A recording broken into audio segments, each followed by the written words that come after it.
Você gostaria de acordar todos os dias de bom humor, naquela alegria de um novo dia que está começando? Você acorda assim? Ou você conhece alguém que acorda assim com esse bom humor, com essa animação total? Eu conheço a minha amiga parceira aí de estudo bíblico, ela é bem desse jeito. Eu também acordo de bom humor. É difícil, assim, eu não lembro, assim, de eu acordar, sabe, mal-humorada. Eu acordo bem humorada, graças a Deus. Mas ela é um pouquinho além, é mais do que bem-humorada. Ela acorda com aquela expectativa, como uma criança que está esperando um acontecimento, sabe? E acho muito interessante isso, porque quem não gostaria, né, de acordar desse jeito? Às vezes aquela pessoa que tá com uma viagem já programada para o dia seguinte, aquela viagem dos sonhos que ela, né, se programou com antecedência e aí ela já acorda o dia anterior toda animada, porque no dia seguinte vai ter a viagem. Aí ela começa a arrumar as malas, colocar as coisas, com aquela alegria, né? E isso faz toda a diferença, né? Ou às vezes aquela pessoa que marcou um date com uma pessoa que ela tanto sonhou em encontrar. E aí ela também vai lá se arrumar toda animada, né, toda feliz. São muitas situações que eu posso falar aqui. Às vezes, alguém que conseguiu aquela tão sonhada viagem para Disney, e aí ela já acorda com aquela alegria e se programando todo porque o dia especial está chegando ali. Ou aquela pessoa que batalhou para conquistar aquele emprego dos sonhos, aquele emprego que, nossa, tem tudo a ver com ela. E aí, ela com toda aquela alegria, ela acorda naquele dia, que já é o primeiro dia de trabalho naquela empresa, e ela já vai ali toda feliz, se arrumando para ir para o trabalho, com toda aquela expectativa boa, né? Então, muitas coisas. Às vezes, o dia nem foi tão perfeito assim. Às vezes, o ônibus atrasou, né? O voo atrasou para a viagem, sabe? Aconteceram algumas coisinhas ali que, vamos dizer assim, que não foi tão bom, mas nada foi capaz de apagar aquela alegria, aquela expectativa que estava ali. Chega o fim do dia, às vezes foi até mesmo cansativo. Você chega, deita, dorme aquele sono assim, sabe? Direto, não tem? Quando você apaga assim. A Magda fala assim: de preferência nem sonhar, que é para não cansar. E aí, acorda no outro dia com o coração de novo, com aquela expectativa de que o dia será bom, com aquela expectativa de que eu tenho algo bom esperando, ou eu espero que algo bom vai acontecer, sabe?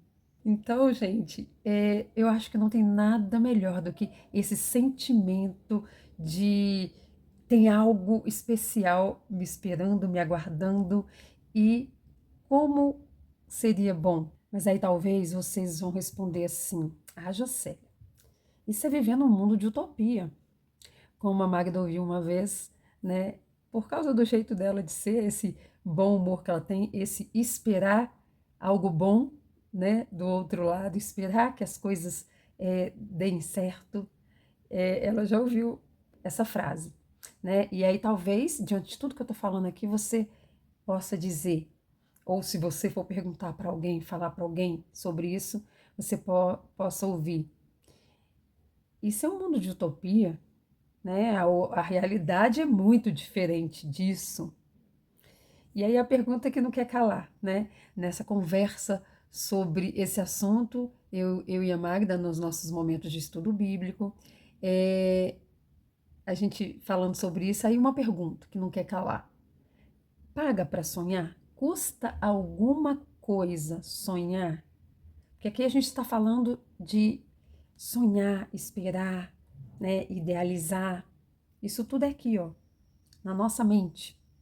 Embora às vezes situações difíceis, né, estejam à nossa volta, às vezes a gente está passando por situação de dificuldades, né? Mas custa sonhar? Quanto que se paga para sonhar?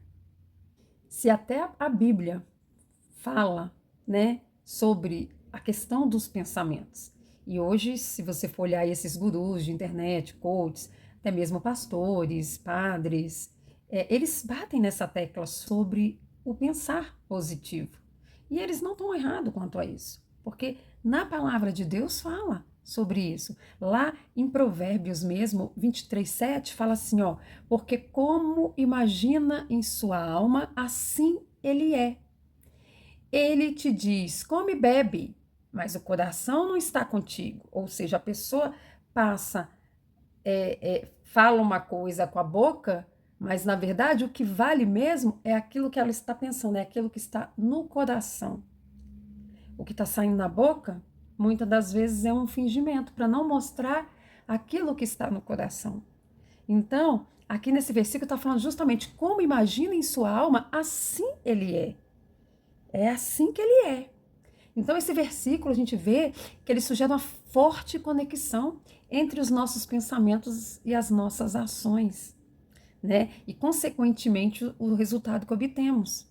Porque, apesar do versículo estar falando que ele fala assim, come e bebe e tal, mas o coração não está com ele.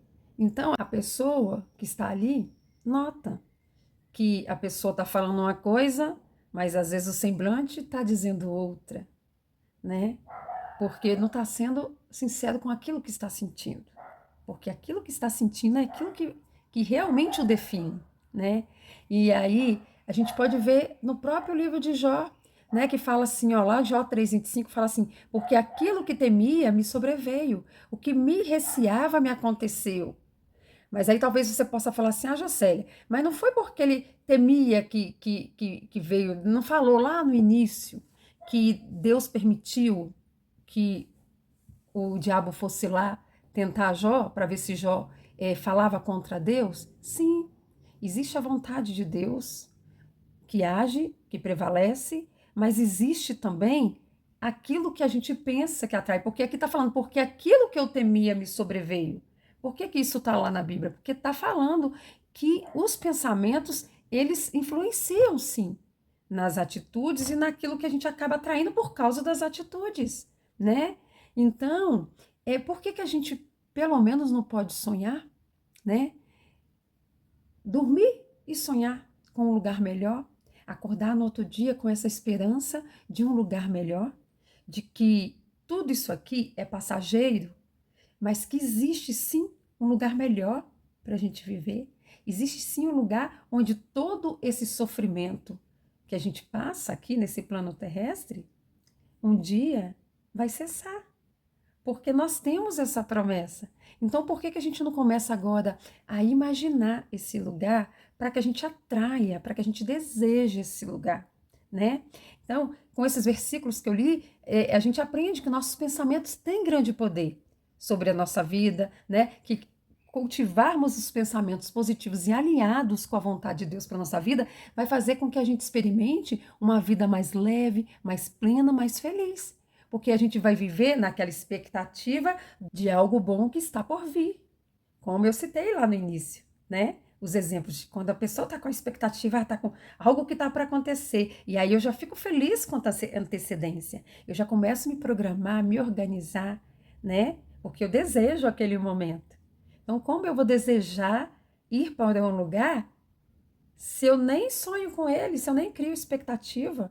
Se eu fico pensando que tudo é utopia, porque eu vivo hoje uma realidade que não condiz com o que foi prometido. E aí agora eu começo a me prender nessa realidade e perco a capacidade de sonhar e de imaginar, né? E aí o mundo está sem esperança por isso. Por quê? Porque as pessoas perderam a capacidade de sonhar.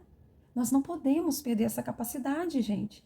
Lá mesmo, em Filipenses 4:8, o apóstolo Paulo fala assim, ó, finalmente, irmãos, tudo que for verdadeiro, tudo que for nobre, tudo que for justo, tudo que for puro, tudo que for amável, tudo que for digno de louvor, se houver alguma virtude e se houver algo digno de admiração, pense nessas coisas. Olha para você ver. Por que que eu vou ficar agora ocupando minha mente com coisas ruins, pensando, concentrada no sofrimento, nos problemas do dia a dia? Não. Ah, Jocélia, mas aí também as coisas eu preciso enfrentar os problemas. Eu preciso saber que eu tenho as minhas coisas para resolver. Sim, não estou falando para fazer vista grossa e fingir que está vivendo, né, Alice no País das Maravilhas. Não é isso. A gente tem sim as demandas do dia a dia para resolver e a gente não vai agora fingir que não tem. Mas não é isso. É você saber que isso é passageiro. Isso aqui não vai definir o seu futuro. Se você se concentrar que, apesar disso aqui, você tem algo que você pode ter expectativa lindo que está te esperando que é na frente. Que é na frente. Aí você vive a vida mais leve. Você sabe que aquilo dali é só algo que vai passar, que vai te trazer experiências, que vai te fortalecer, que vai te trazer uma evolução espiritual, uma maturidade, né? Uma inteligência emocional, porque conforme a gente vai passando por situações, a tendência é que a gente adquira mais sabedoria, que a gente adquira maturidade, principalmente quando a gente coloca nas mãos de Deus, né? Que a gente ande de mão dadas com Ele. E aí, aqui Paulo está justamente aqui exortando, né, que a gente preencha a nossa mente com coisas positivas e edificantes, ao invés de ficar agora achando que tudo é utopia e que a gente não pode esperar nada de bom. Não, devemos sim esperar. Quando a gente estava nessa conversa sobre esse mundo perfeito que Apocalipse nos promete, a Magda até brincou comigo, né, sobre como seria esse lugar perfeito. E aí ela até falou assim, ai, para mim, um mundo perfeito, é claro que é uma das coisas, né? Ela falou bem assim, era eu poder acordar de manhã e não ter que fazer meu próprio café da manhã. Ela falou assim, eu amo ser servida, eu acordar com aquele café da manhã maravilhoso, eu recebendo aquele café da manhã maravilhoso. E aí, olha para você ver, esse é um pensamento dela, de que tipo assim, nossa, isso para ela já ia começar o dia maravilhoso. E existem pessoas que amam servir, porque Deus nos fez de forma, com multiplicidade de dons. Então, tem o outro que ama servir, que vai ficar feliz em fazer esse café da manhã para ir lá alegrar o dia daquela pessoa. E aquilo vai preencher o coração dela de uma tal forma. Deus fez tudo perfeito, gente.